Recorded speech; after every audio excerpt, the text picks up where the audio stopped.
ایسا خاندانی پروٹوکول خدا کی طرف سے محمد صلی اللہ علیہ وسلم کو ملا, ایسی حفاظت کی گئی. اللہ ان غیر مسلموں سے کہہ رہا ہے جس کے دانتوں کے درمیان خلا, اس گیٹ اپ کو بیان کرنے کی میں نے ایسے حفاظت کی ہے, سوچو اس کے آرڈر کیسے میں نے محفوظ کیے ہوں گے. یہ پروٹوکول اس کائنات میں آج تک کسی کو بولو نہیں ملا. ہم یہ سیرت سن کے خوش ہوتے ہیں, ہونا بھی چاہیے, لیکن اس میں ہمارے لیے ایک پیغام ہے کہ محمد صلی اللہ علیہ وسلم جیسے غیر مسلموں کی طرف بھیجے گئے تو مسلمانوں پر بھی لازم ہے یا نہیں کہ آپ صلی اللہ علیہ وسلم کو فالو کریں. امام بخاری اپنی سند سے حدیث لے کر آتے ہیں, نبی صلی اللہ علیہ وسلم نے فرمایا اعفوا اللحا, نبی نے خدا کا پیغام پہنچایا, داڑیاں بڑھاؤ. نبی پیغام دے کے بولو نا بھائی, چلے ختم. اللہ کی حجت اپنے بندوں پر تمام. اب جب آپ یہ حدیث دیکھیں گے, آپ امام بخاری سے پوچھیں گے نا یہ آپ کو کس نے کہا کہ نبی نے حکم دیا؟ امام بخاری سند, مجھ سے فلاں نے, مجھ سے فلاں نے, مجھ سے فلاں نے, پھر ان راویوں کی آپ ہر جگہ تحقیق کر سکتے ہو. پھر امام ترمذی بھی بیان کر رہے ہیں, امام مسلم بھی بیان کر رہے ہیں. کیوں؟ کہ کل قیامت کے دن اللہ آپ سے سوال پوچھے گا کہ میں نے اپنے میسنجر کے ذریعے پیغام پہنچایا تھا کہ اللہ کی طرف سے تمہیں حکم ہے داڑھی بولو نا بھائی بڑھاؤ. بس تمہیں اگر کوئی کنفیوژن تھی کہ پتہ نہیں حکم دیا ہے کہ نہیں دیا, تو میں نے تمہاری وہ کنفیوژن دور کر دی تھی. بس آپ کہہ سکتے ہیں اللہ اگر تیرا اتنا اہم حکم تھا تیرے حبیب کا, تو میں نے جب داڑھی نہیں رکھی تو سزا کیوں نہیں ملی؟ اللہ کیا کہے گا؟ یہ دنیا دارالامتحان تھی, دارالجزا کیا ہے؟ بولتے کیوں نہیں بھائی؟ بس اب آپ کی مرضی. مولوی صاحب بھی آپ کو یہ حدیث سنا کے جمعہ پڑھا کے گھر نکل جائیں گے, کیونکہ مولوی صاحب کا پولیس سے کوئی تعلق. قرآن کہتا ہے نا محمد صلی اللہ علیہ وسلم کے بارے میں کہ لست علیہم بمسیطر, آپ ان پر نگہبان نہیں ہیں. میسنجر کا کام حکم پہنچانا ہوتا ہے, منوانا بولو نہیں ہوتا. تو میسنجر کا کام پیغام پہنچانا بس. اسی پیغام میں جو خدا نے اپنے حبیب صلی اللہ علیہ وسلم کو دیا, اس میں حکم دیا ان کو پیغام پہنچا دو, بس آگے نہیں کچھ. لا تقربوا الزنا. اچھا کچھ پیغام ایسے ہیں جو خدا کی ذات سے نکلے ہیں براہ راست, قرآن کی شکل میں محفوظ ہوئے, کہ اس میں اے نبی ہم جب کسی کو پیغام دے کے بھیجتے ہیں, بعض دفعہ پیغام اتنا اہم ہوتا ہے کہ وہ لکھ کے دے دیتے ہیں بھائی یہ پڑھ کے سنا دو, اور بعض دفعہ کہتے ہیں یہ بھی بتا دینا, یہ بھی بتا دینا. تو اس میں میسنجر کے الفاظ اپنے ہوتے ہیں, پیغام بھیجنے والے کا ہوتا ہے. حدیث بھی اللہ کا پیغام ہے, الفاظ کس کے ہیں؟ محمد صلی اللہ علیہ وسلم کے. قرآن بھی اللہ کا پیغام, الفاظ بھی کس کے؟ اللہ کے. تو جو اللہ نے قرآن میں حکم دیا, جو پیغمبر نے قرآن پہنچایا, اور وہ بھی اسی طرح محفوظ ہے, اس میں بھی ذرہ برابر تبدیلی نہیں ہوئی. اس پیغام میں کیا ہے؟ لا تقربوا الزنا, ان سے کہہ دو کہ زنا کے قریب بھی پھٹکنے کی اجازت. بولتے کیوں نہیں. زنا کرنا تو دور کی بات.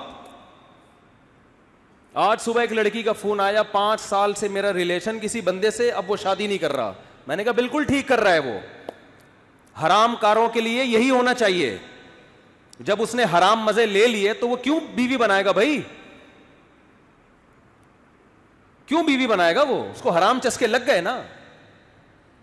رو رہی ہے, اس کو منع. میں نے کہا میں کیوں سمجھاؤں اس کو؟ خدا نے مرد اور عورت کو نکاح کے علاوہ کسی بھی راستے سے قریب جانے کی اجازت بولو نہیں دی ہے. محمد صلی اللہ علیہ وسلم جو گاڈ کا پیغام لے کر آئے، دیکھو غیر مسلم زنا کر سکتا ہے، کرے، وہ کہہ رہا ہے میں نہیں مانتا محمد صلی اللہ علیہ وسلم کو، اس پہ خدا خود ہی نمٹ لے گا قیامت کے دن۔ مسلمان کے پاس نبی کے حکم کے سامنے نو کا آپشن نہیں ہے۔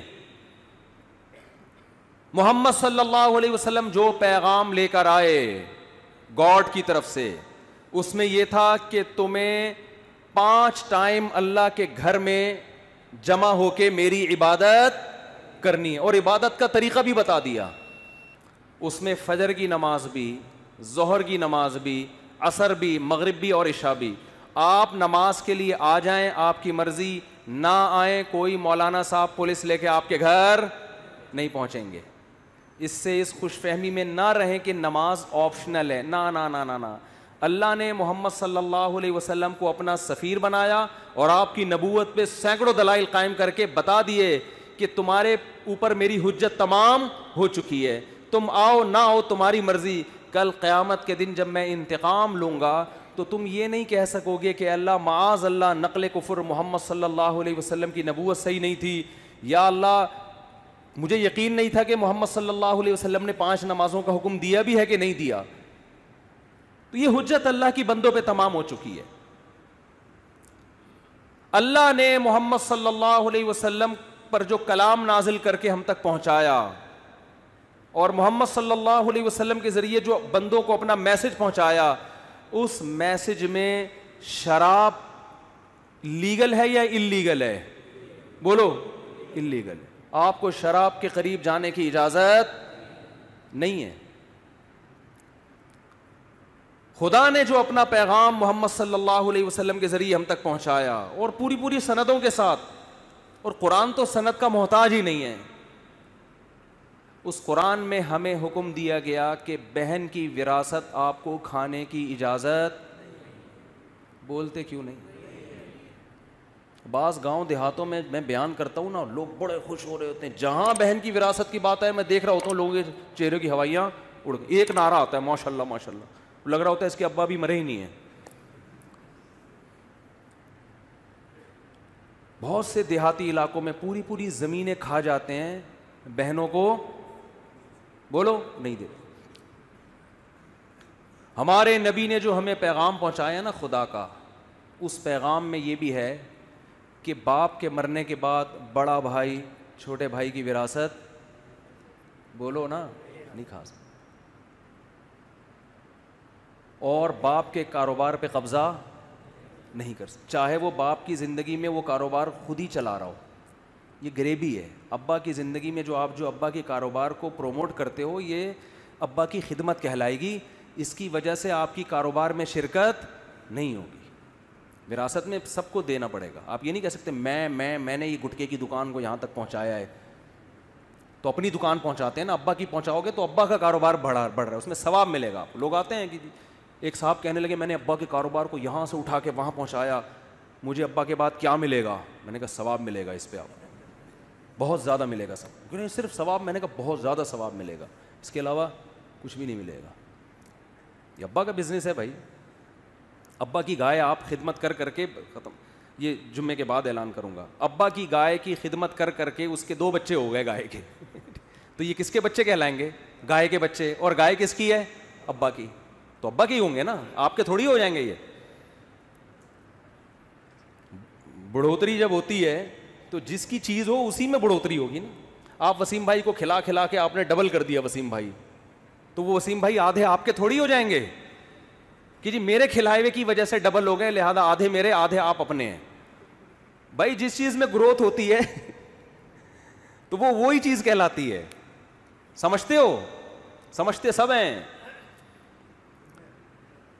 ہاں ایک صاحب، کیا کرے یار، مثالیں اتنی ہیں، چھوڑو وقت بھی پورا ہو گیا ہے۔ تو بھائی یہ جو خدا کے پیغامات ہم تک آئے ہیں نا، اللہ کے پیغامات، ان پیغامات میں کچھ تو آپشنل ہیں، کچھ تو اللہ نے خود ہی اختیار دے دیا۔ تہجد پڑھو، نہیں پڑھو ٹھیک ہے، پڑھ لو گے اچھی بات ہے، نہیں پڑھو تو ضروری نہیں۔ اشراق پڑھ لو اچھی بات ہے، نہیں پڑھو تو کچھ غریبیاں بھی رکھی ہیں اللہ نے، وہ تمہاری مرضی۔ لیکن کچھ ایسے ہیں جس میں جو حلال و حرام سے جن کا تعلق ہے، داڑھی رکھنا ضروری ہے، اور بہنوں کی وراثت ان کے حوالے کرنا ضروری ہے.